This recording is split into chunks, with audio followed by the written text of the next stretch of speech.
Praise the Lord. എല്ലാവരും കർത്താവ് അനുഗ്രഹിക്കുമാറാകട്ടെ.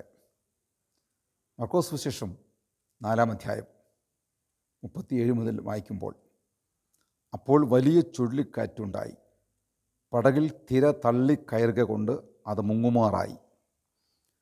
അവൻ അമരത്ത് തലയണ വെച്ച് ഉറങ്ങുകയായിരുന്നു. അവർ അവനെ ഉണർത്തി, ഗുരു, ഞങ്ങൾ നശിച്ചു പോകുന്നതിൽ നിനക്ക് വിചാരമില്ലയോ എന്ന് പറഞ്ഞു. അവൻ എഴുന്നേറ്റ് കാറ്റിനെ ശാസിച്ചു, കടലിനോട് അനങ്ങാതിരിക്കുക, അടങ്ങുക എന്ന് പറഞ്ഞു. കാറ്റ് അമർന്നു, വലിയ ശാന്തത ഉണ്ടായി. ജീവിതത്തിനകത്ത് കാറ്റും തിരമാലയൊക്കെ ഉണ്ടാവുക സ്വാഭാവികമാണ്. അത് വൈവാഹിക പ്രശ്നമാകാം, സാമ്പത്തിക പ്രശ്നമാകാം, കുഞ്ഞുങ്ങളിൽ ഉയർത്തുന്ന വെല്ലുവിളിയാകാം, തൊഴിൽ മേഖലയിൽ ആകാം. ഇതൊക്കെ സ്വാഭാവികമാണ്. ദൈവമക്കൾ ആയിപ്പോയത് കൊണ്ട് കാറ്റും കടലും ഒന്നും ഉണ്ടാവരുത് എന്ന് പറയരുത്. എന്തുകൊണ്ട് കാറ്റ് ഉണ്ടായി എന്ന് ചോദിച്ചാൽ, പടക് കടലായിരുന്നു.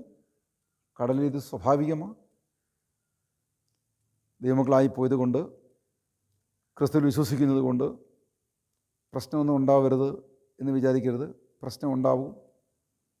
പ്രശ്നമുണ്ടാവും. ശിഷ്യന്മാർ വിചാരിച്ച് തീർന്നു പോയി. കാറ്റ് അടിക്കുമ്പോൾ വെള്ളം കയറി മുങ്ങി തീർന്നു പോകും. അതുകൊണ്ടാണ് അവർ പറഞ്ഞത്, കർത്താവേ, ഞങ്ങൾ നശിച്ചു പോകുന്നത് നിനക്ക് വിചാരമില്ലയോ എന്ന് അവർ ചോദിച്ചത്. യേശു ഉണർന്നു, കാറ്റിനെ ശാസിച്ചു, കടലിനോട് അടങ്ങിയിരിക്കാൻ പറഞ്ഞു. കാറ്റിനും കടലിനെ ശാസിച്ചില്ല. പ്രത്യക്ഷത്തിൽ നമ്മുടെ മുമ്പിൽ ഉണ്ടാകുന്ന പ്രതിസന്ധിയുണ്ട്. അതിനെ അങ്ങനെ ആക്കി തീർക്കുന്ന ശക്തി പുറകിലുണ്ട്.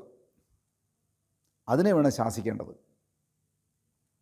ഉദാഹരണം, പിള്ളേർ അല്ലെങ്കിൽ കുഞ്ഞുങ്ങൾ നമുക്ക് തലവേദന ഉണ്ടാകത്തക്ക നിലയിൽ അവർ പ്രവർത്തിക്കുമ്പോൾ അത് പൈശാചികമാണെന്ന് അതിൻ്റെ പുറകിൽ പിശാചിൻ്റെ കരമുണ്ടെന്ന് ബോധ്യപ്പെട്ട് കഴിഞ്ഞാൽ പിള്ളേരെ തല്ലിയുടെ അർത്ഥമൊന്നുമില്ല.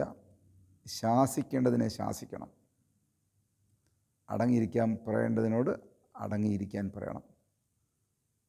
ഒരു കാര്യം ഉറപ്പാണ്, യേശു പടകിലുണ്ടെന്ന് വരികിൽ ദൈവത്തിൽ നിൻ്റെ പടക് മുങ്ങത്തില്ല. ഓക്കെ, നമ്മളിപ്പോൾ ഏത് പ്രശ്നമായിരുന്നാലും, സാമ്പത്തിക പ്രശ്നമായിക്കൊള്ളട്ടെ, കുടുംബ പ്രശ്നമായിക്കൊള്ളട്ടെ, കുഞ്ഞുങ്ങൾ ഉയർത്തുന്ന വൈഷമ്യങ്ങളായിക്കൊള്ളട്ടെ, ഉപജീവന മാർഗത്തെ ചൊല്ലിയുള്ളതായ തൊഴിൽപരമായ വിഷയമായിക്കൊള്ളട്ടെ, നീ കർത്താവിൽ വിശ്വസിക്കുന്ന, ദൈവത്തിൽ ആശ്രയിക്കുന്ന ഒരു പൈതലാണെന്ന് വരികിൽ മുങ്ങത്തില്ല, ഉറപ്പ്. പക്ഷേ യേശുവിന് പറയണം, കർത്താവ് എഴുന്നേൽക്കും. കർത്താവ് ശാസിച്ചു.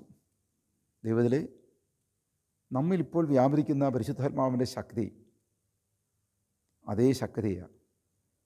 നമ്മൾ കർത്താവുണ്ട്, നമ്മൾ ദൈവത്തിൻ്റെ വചനമുണ്ട്. ഓക്കെ, അവർക്ക് ശാസിക്കാം. അവർക്ക് അധികാരമുണ്ട്. പാമ്പുകളെയും തേളുകളെയും ശത്രുവിൻ്റെ എല്ലാ ബലത്തെയും ചവിട്ടുവാൻ അധികാരം ദൈവത്തിൻ്റെ മക്കൾക്കുണ്ട്. ദൈവത്തിൻ്റെ മക്കൾ അധികാരം ഉപയോഗിക്കണം. ഓക്കെ, ഉപയോഗിച്ച് ജയകരമായ ജീവിതം നയിക്കണം. എന്തുകൊണ്ടുണ്ടാകുന്നു എന്ന് ചോദിച്ചു കഴിഞ്ഞാൽ ഉണ്ടാവും. യേശു ഉണ്ടായിരുന്നിട്ടും യേശുവല്ലേ പറഞ്ഞ് അക്കരയ്ക്ക് പോകാം.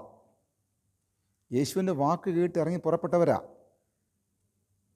പക്ഷേ കടൽ ക്ഷോഭിച്ചു.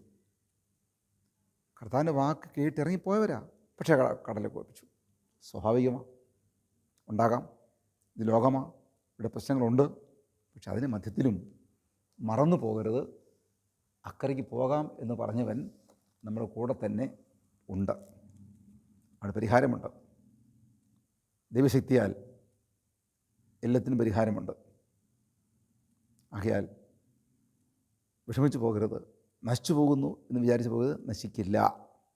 നശിക്കാൻ വേണ്ടിയല്ല അക്കരെ പോകാമെന്ന് പറഞ്ഞത്. ഓക്കെ, പക്ഷേ ലോകത്ത് കഷ്ടമുണ്ട്, പ്രയാസമുണ്ട്. ലോകത്ത് ജയിച്ചവൻ നമ്മുടെ കൂടെയുണ്ട്, നമ്മുടെ അകത്തുണ്ട്. സ്തോത്രം. മറ്റു കാര്യങ്ങൾ പറഞ്ഞ് അവസാനിപ്പിക്കാം. നമ്മുടെ ജീവിതത്തിലെ കാറ്റുകൾക്ക് ഒരു എക്സ്പയറി ഉണ്ട്. കാറ്റെന്നും അടിച്ചുകൊണ്ടിരിക്കത്തില്ല, അത് നിൽക്കും. എക്സ്പയറി ഉണ്ട്. കൊരിന്ത്യരെ പൗലോസ് പറയുന്നു, 2 കൊരിന്ത്യർ പൗലോസ് പറയുന്നു,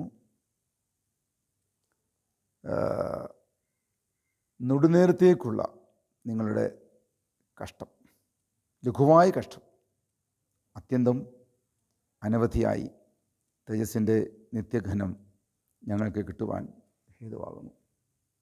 അപ്പോൾ കഷ്ടമുണ്ട്, അത് കുറച്ച് സമയത്തേക്കുള്ളൂ, നെടുനേരത്തേക്കേ ഉള്ളൂ. അതിന് ഒരു എക്സ്പയറി ഉണ്ട്. ഓക്കെ.